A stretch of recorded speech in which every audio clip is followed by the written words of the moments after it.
Kasi nabanggit dun sa video na you're probably a spy. Hindi po ako spy. So hindi ka spy. Totally po, hindi po ako spy. I'll find way para, hindi ko po alam kung paano, pero I'll talk to my lawyer, especially the network, magdidemanda po ako. Okay, relax lang. Relax ka lang. Diba? You don't have to be so riled up if you know the truth. Right? 3, 2, 1, let's go!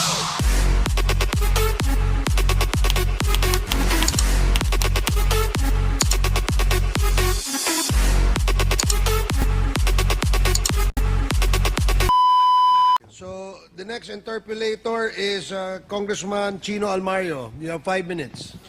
Thank you for the 5 minutes that you will allow me, Mr. Chair. Good evening to everyone. I'd like to redirect, in the interest of national security, as what was mentioned earlier by Deputy Speaker J.J. Suarez, I'd like to direct my questions to Ms. Alice Guo. Ms. Alice, aware naman po kayo that you're still under oath. Tama po ba? Yes po, Your Honor. And Sige, please. go And on. Your Honor, I cannot disclose too much because I have 8 pending cases po at the court din po. Okay. And alam mo ba yung may mga statements kayo na nasabi nyo dati sa mga previous hearings in both the Quadcom and the Senate na naging natuklasan na kasinungalingan? Tama po ba? Anong pong statement po, Your Honor? Well, the nationality, your parents, and the like. Tama po ba? Hindi po, Your Honor. Okay. Pero now that we're here and almost closing on this na rin, willing ka ba na magsalita ng katotohanan sa Quadcom na ito? Your Honor, ano pong question po? Willing po ba kayo na magsalita ng katotohanan sa Quadcom na ito? Now na patapos na itong lahat. Opo, Your Honor, I have pending cases po at the court. So, anything po na sasabihin ko po dito sa Quadcom might use against me. So, Okay. opo. Alright. Pero even if na alam mo na may alam din yung Ministry of State Security, willing ka rin ba na mag-confess ng katotohanan sa Quadcom na ito? Your Honor, pa-specify ko po sana yung question po. Yeah. Para I know paano po din po ako makahelp po. Okay. Sige. I'd like to direct your attention po sa ating screen. Can we please flash? Kilala mo ba tong si Xie Zhijiang? Hindi po, Your Honor. Hindi po. Okay. I'd like to put that on the record, Mr. Chair, na hindi po niya kilala the person in question na si Xie Zhijiang. Nung nakarang mga hearings, and I'll just put this on the sideline lang because I will touch back on this one again, Mr. Chair. Nung nakaraang mga hearings, sinabi niyo po sa Senado and dito sa Congress na ikaw ay Pilipino. Tama po ba? Yes po, Your Honor. And sabi niyo din na dito kayo lumaki. Tama po ba? Yes po, Your Honor. Dito kayo ipinanganak. Tama po ba? Yes po, Your Honor. I have my Filipino birth certificate po. And dito din kayo, Pilipino din yung mga magulang ninyo po. Ang alam ko po, ang nanay ko po ay Filipina po. Okay. And yung tatay mo? Tatay ko po ay Chinese. Okay. Now, let's circle back a few years before, more recently, yung sa pagtakbo ninyo bilang mayor po. Ano ulit yung naging rason ninyo kung bakit kayo gustong or bakit kayo nagdesisyon na tumakbo bilang mayor ng Bamban? Your Honor, unang-una po, Short, ano silang? yes po, tatlo po kasi yung ano ko po, yung sagot ko po dyan. Isa po sa tatlo ay childhood dream ko po. Pangalawa po, sa Bamban po ko lumaki, gusto ko somehow makapag-share din po ng kung ano pong meron ako. Gusto ko rin po natulungan yung mga kababayan ko po. Pangatlo po, tinulungan din po ako ng former mayor din po namin sa town para sa kampanya din po. Okay. And saan kayo kumuha ng pondo para tumakbo bilang mayor? Your Honor, 37,000 po ang aming voters. Hindi po ganong kalaki. So, saan lang kayo kumuha ng pondo? Kasi kailangan ng pondo, di ba? Para magkampanya. So, saan kayo kumuha ng pondo? Your Honor, kumuha po ako ng pondo sa negosyo ko po. Okay. And itong negosyo is... Your Honor, lahat po ng negosyo ko po, sinampahan po nila ng AMLAC. So, I invoke my right against self-incrimination po pagdating po sa business po. Okay. Can we show the next slide? Gusto ko lang pakita. So, confirm niyo po, Miss Alice, na kayo po ito sa likod po ng Ford F-150. And yan si Cassie, na nakasakay din ng Can-Am.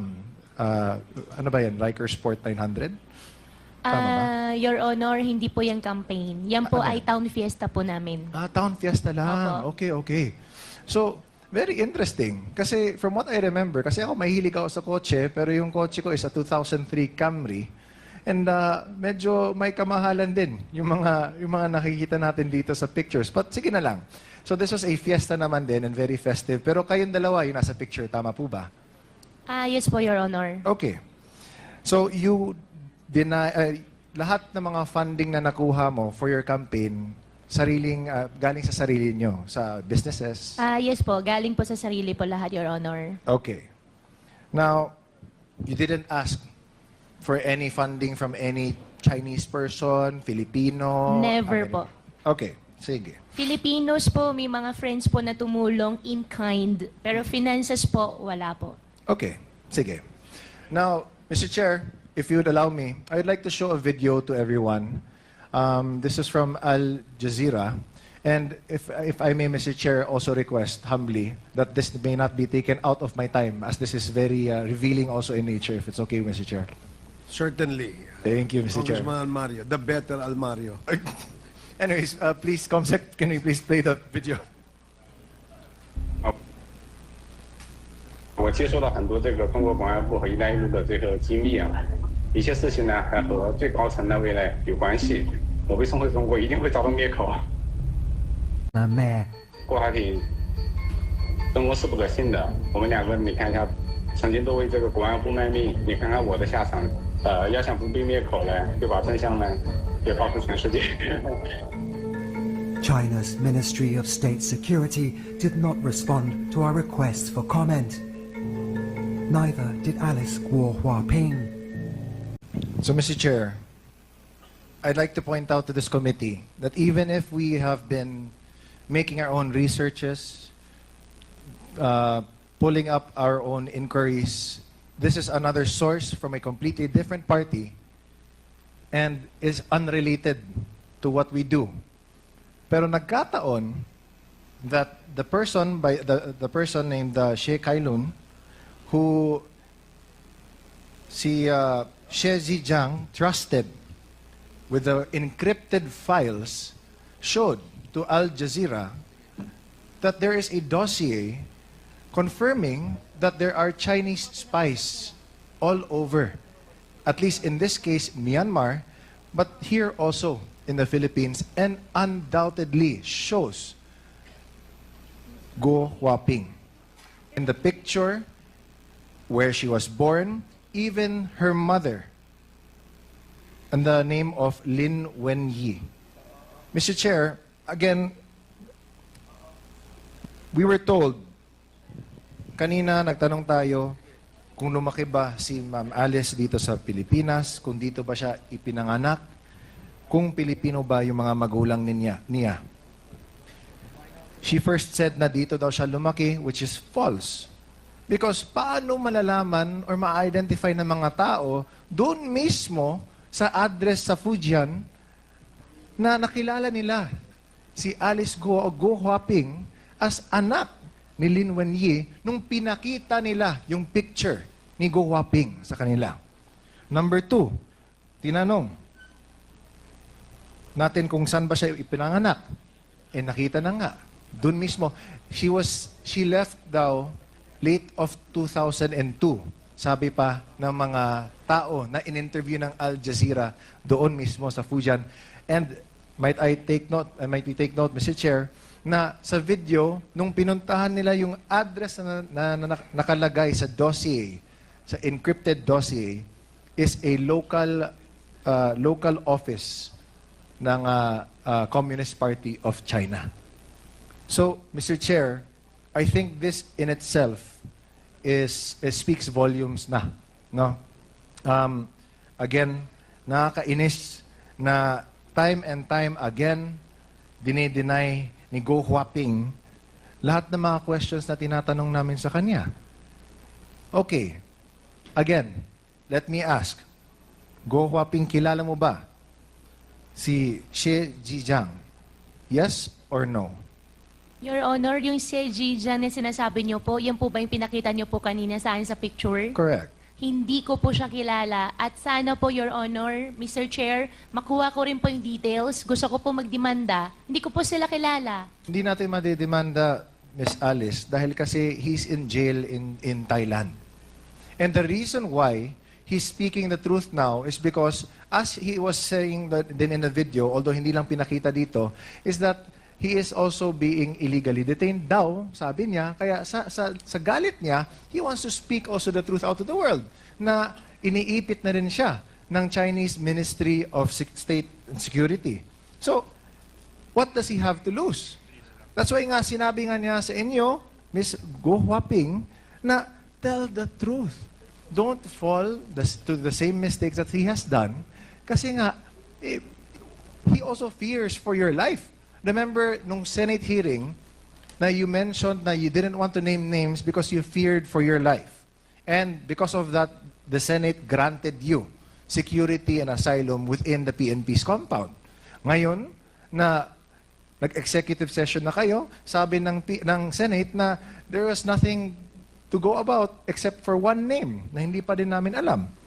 But if we look at it, there is no doubt, kitang-kita na.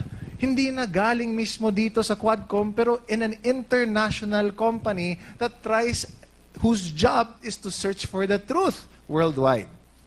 So, Mr. Chair, I'd like to submit this video na this is confirmation that what we've been trying to unearth here, marami na din dyan na nakikita din that corroborates not from us but from other parties as well. Which also means that this Quadcom should also be the avenue for which other people should also go to us to reveal more of the truth kasi kailangan din natin yung kompletong katotohanan. Which is why this is an open call to action, Mr. Chair. Sa lahat ng mga nanonood ng Quad Committee meetings natin, na kung may alam kayo, lalo na nakakatulong ito sa pagtingin, sa pagkuha ng katotohanan, please come forward. Kasi this is national security also at stake. She's been denying na may kilala siya, na ultimo, sinasabi niya na ilang beses na siya tinawagan para humingi ng campaign funds.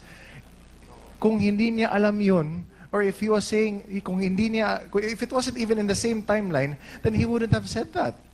Di ba? Timing. Elections natin, doon din siya, tumakbo din siya, humingi siya ng tulong. It all adds up. It all lines up. So, Mr. Chair, I'd like to submit this video to the committee. And I hope na people really try this time na mas marami pa na will come forward to speak truth to this matter. Thank you, Mr. Chair. Thank you, Congressman Almario. So, before we recognize the next interpellator, may tanong lang ako kay Miss Go Huaping. So, hindi mo kilala yon, ano? Your Honor, unfair naman po para sa akin. Hindi ko po siya kilala at never po ako humingi ng campaign fund entirely. Never po ako humingi ng campaign fund during my campaign period. At nung video na pinakita po ni Congressman Chino po kanina, hindi ko po siya kilala. At gusto ko rin po na iparating sa lahat ng kababayan ko at buong Pilipinas na rin po. Mahal ko pang Pilipinas. Kasi nabanggit dun sa video na you're probably a spy. Hindi po ako spy. So, hindi ka spy. Totally po, hindi po ako spy. Hindi ikaw yung nasa picture. Hindi po ako spy, hindi po ako nasa picture, at hindi rin po, Your Honor, ako yung sinasabi niya. Kasi In fact, yung parang pinakita niyang dokumento, I don't know if that is a birth certificate from China, it clearly shows a picture that resembles your feature. Di ba? So, 1, 2, pangalan mo, yung Goa Ping. Tapos yung place of birth mo, nakalagay daw doon. Nakalagay, China di ba?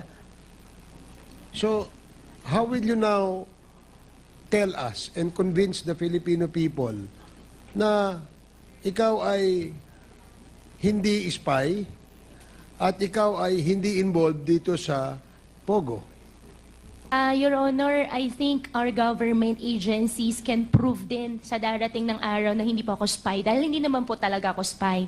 Secondly, yung tao po na nasa video po kanina, I'll find way para hindi ko po alam kung paano, pero I'll talk to my lawyer, especially the network, magdidemanda po ako.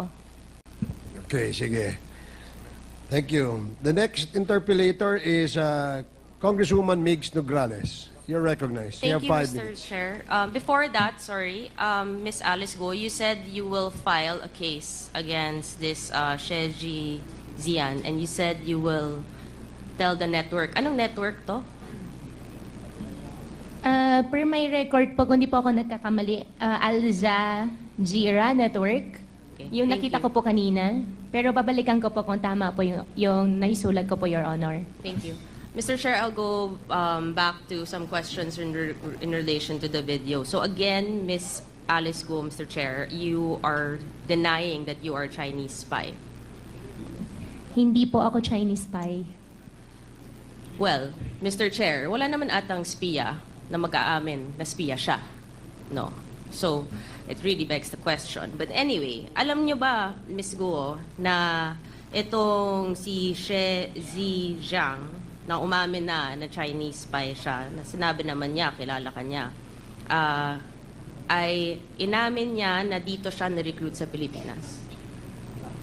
Your Honor, I cannot answer your question dahil hindi ko po siya kilala. So, to put on record, Mr. Chair, this video showed mahaba kasi to, it's an excerpt of the video, that inamin niya na recruited siya dito sa Pilipinas. In fact, can we show lang na nagpakita siya ng picture na nandito siya sa Pilipinas. I think it's one of the recruiters. Kung pwede lang natin mapakita yung picture na yon.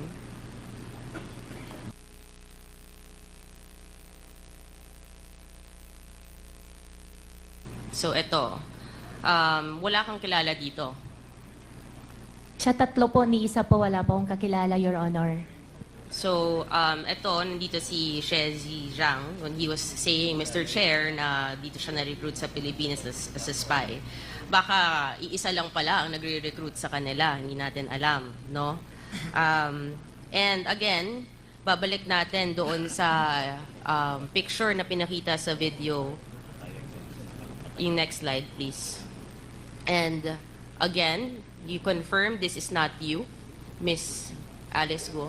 Your Honor, hindi po ako yan. This is not you. Okay. Ang katanungan ko, Miss God, because you're saying that hindi mo kilala at dedemanda mo, ano naman mabe-benefit din nitong si She Zhijiang to name you? Your Honor, I think it's better for you to ask him. Kasi siya po yung naglabas ng video, so siya po nakakaalam anong makakapag-benefit po sa kanya. Definitely, hindi po ako spy. Okay. Relax ka lang. Bakit ka galit? Kasi po, ganun din po yung nangyari last time. Sinasabi po nila spy ako. Mahal ko pong Pilipinas, Filipino po ako, hindi po ako spy. Okay, relax lang. Relax ka lang. Diba? You don't have to be so riled up if you know the truth. Right? So, you categorically will keep denying what She Zhijiang is saying. Right? He mentions na pinanganak ka sa Fujian, China. And na nanay mo si Lin Wenyi. Correct? Allegations po niya yun, Your Honor. And who is Lin Wenyi? Your Honor, Lin Wenyi is the partner of my father. And about my citizenship naman po, I think there is already I'm not asking court anything about your na po. citizenship. I'm just asking who Lin Wenyi is. Pinapangunahan mo ako sa mga questions ko. Hindi ko naman tinatanong. Masyado kang defensive. You know, mga actuations mo, medyo, it's showing something, Miss Guo. So, itong address mo na pinakita Pakita natin yung picture ulit. Yung address nito, Mr. Chair, is apparently the local address of the Chinese Communist Party. Sigurado ka, hindi mo namimiss to? Walang memories? Never ko po nakita, Your Honor. Baka lang, may emotional ka ngayon eh. Baka lumabas ang emotions mo dito. Ano? Your Namimiss Honor, mo. emotional po ako dahil unfair po para sa akin, para sabihan po ako na spy po ako. Okay, I'm asking about your house now. So, eto, Your Honor, that's not my house. Okay, this is in Fujian. Balik lang natin sa last hearing na meron pinakita si Congresswoman Luistro, no? Yung nagko-congratulate yung people of Fujian sa kanya. So, kung hindi ka taga dito, at mukhang taga dito naman yung sinasabi nilang bahay nila, bakit naman din? Pakita nga natin ulit. I think we have that, no?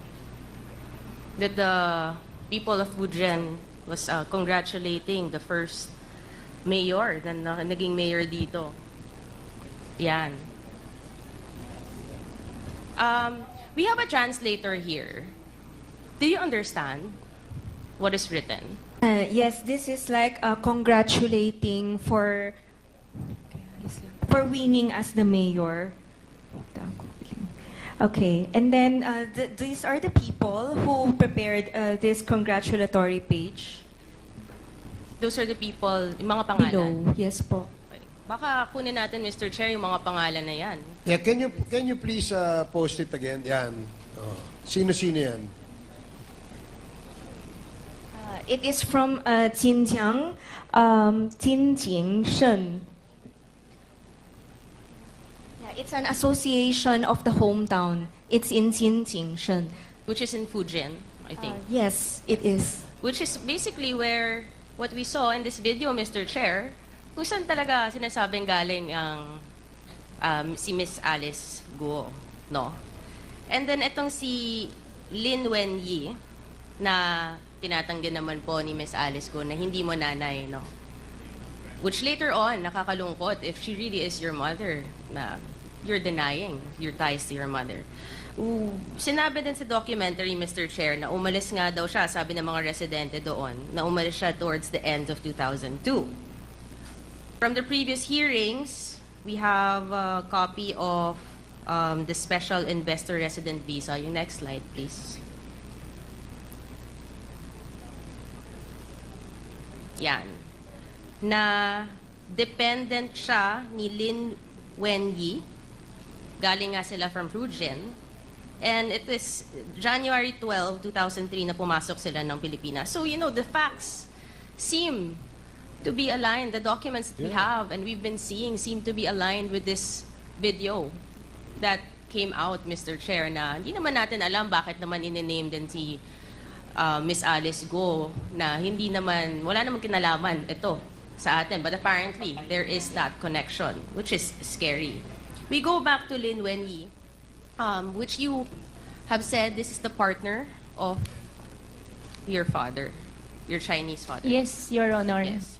And you said, naman, na you will only be into business with those you're very close with and those you trust, correct? Yes, Your Honor. Yes, you said that last hearing. And yung lumabas nga yung mga corporations, makita natin, they're about, pakita natin yung almost similar to the table that we showed last hearing, or 2 hearings ago. Ito yung mga corporations mo. Ang daming beses lumalabas nga nitong si Lin Wenyi, na lahat ng mga kasama sa corporations na yon are actually family members of yours. Your brother, your father, right? And ngayon, nanay niya. Ala, itong Lin Wenyi. So it is a family corporation. So, Miss Alice, itong nangyari dun sa video, meron sinasabing yung Yatay Group. Ito yung company ni Mr. She Zhizang. And actually, itong business ni She Zhizang ay katulad ng mga negosyong tinayo mo sa Bamban, Tarlac. There's a picture eh. Na alos magkapareho siya. And do you know that itong si She Zhizang, link yung mga businesses niya. Kaya nga siya nasa Thailand ngayon eh.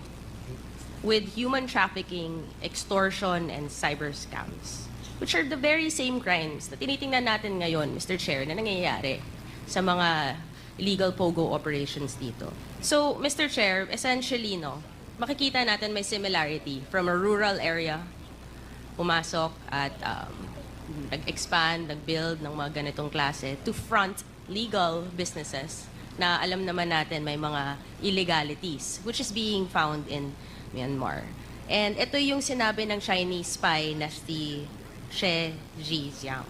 So essentially, Mr. Chair, kung titingnan mo, if I may show na lang to this committee para mas madali, parang ang mga espiya ng China, di lang sa Pilipinas, pati sa Myanmar, we don't know other countries that we can later on discover.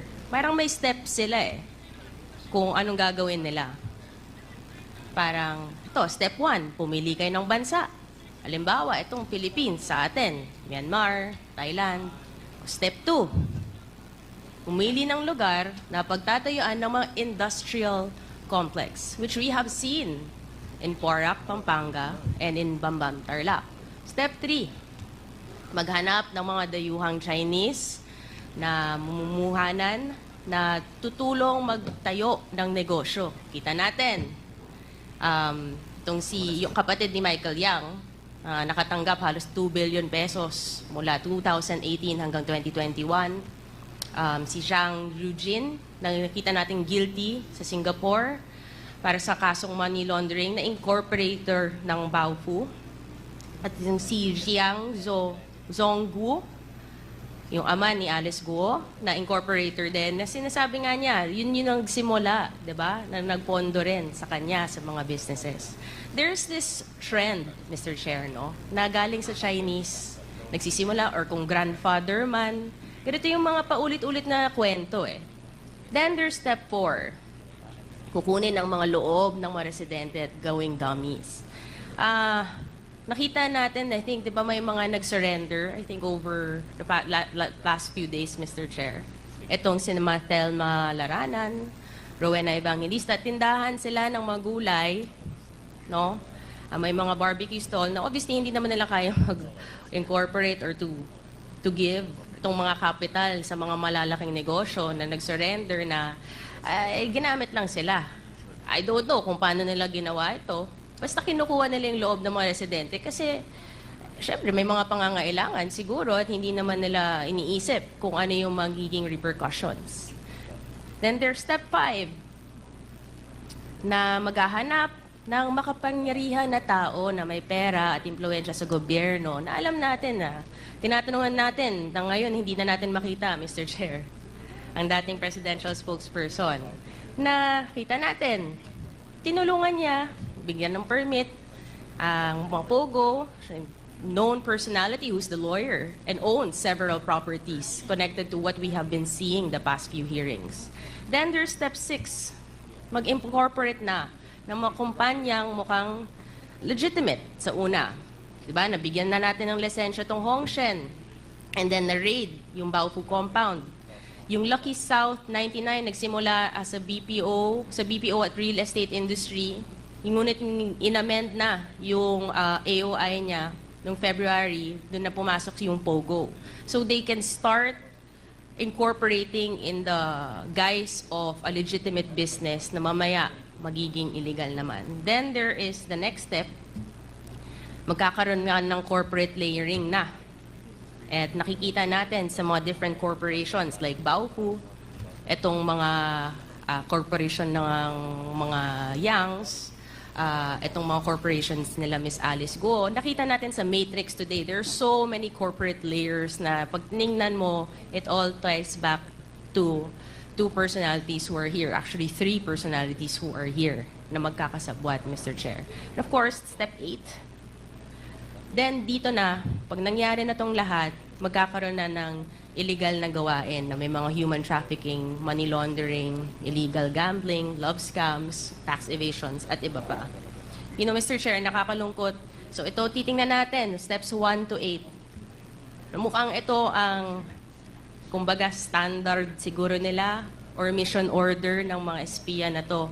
Na nakakalungkot, na pumasok sila ng Pilipinas. Pinayagan silang pumasok ng Pilipinas dahil bawal sa kanilang bansa itong mga gambling, offshore. Pumasok ang China dito. They took advantage of our country, our laws, our citizens, our resources, Mr. Chair. Nakakatakot dahil hindi to one-sided. Lahat ng mga steps na to, mangyayari lang at pupunta sa next step kung pinayagan to ng gobyerno. There are steps and there are processes. At sinabi ni Ms. Alice Guo na our government agencies can prove naman daw. 'Di ba? Kasi alam niya, hindi naman gagalaw to, hindi mangyayari to kung walang approval ng mga government agencies. So paano to nakalusot, Mr. Chair? Yun yung tinitingnan natin. Kaya natin ginagawa to ng Pilipinas natin. Paano nangyari to? Paano nakapasok ang China dito? Paano nakalusot ang isang Chinese spy dito? At malala, paano naging parte ang isang Chinese spy sa gobyerno natin na binoto ng mga Pilipino? Paano nangyari to? Sino ang pumayag na mangyari to? Akala ko ba, Mr. Chair, diba the Philippines is not for sale? Yun yung sinasabi. Baka kaya naman palang the Philippines is not for sale dahil siguro as early as 2017 ay nagsimula tong lahat ay mukhang nabenta ng Pilipinas. So sino ba ang nagbenta ng Pilipinas sa China? Yun lang po, Mr. Chair. And I will end again to Ms. Alice Guo with the message of your fellow Chinese spy to you. So sana medyo matauhan ka ng konti. Can we just play that message na lang po?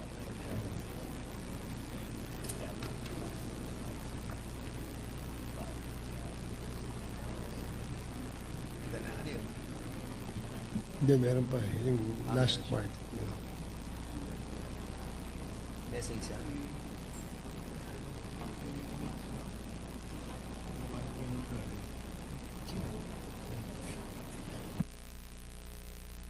Yung part lang po ng message ng dun sa video. The last part. Yes, the last Can part. you fast forward to the last part? Yung statement 我 po- 接触到很多这个中国公安部和“一带一路”的这个机密啊，一些事情呢还和最高层那位呢有关系。我被送回中国一定会遭到灭口。 Sa last part po. Wang Fugui met Sher in prison and says he witnessed an attempted attack on him. 6起。 Sa last part lang po yung message po ni Xie Zhijiang. 郭海挺生活是不可信的，我们两个你看一下，曾经都为这个国安部卖命，你看看我的下场。要想不被灭口呢，就把真相呢也告诉全世界。 So, Mr. Chair, I end my interpellation with that. Thank you. Okay, thank you, Congresswoman Nograles.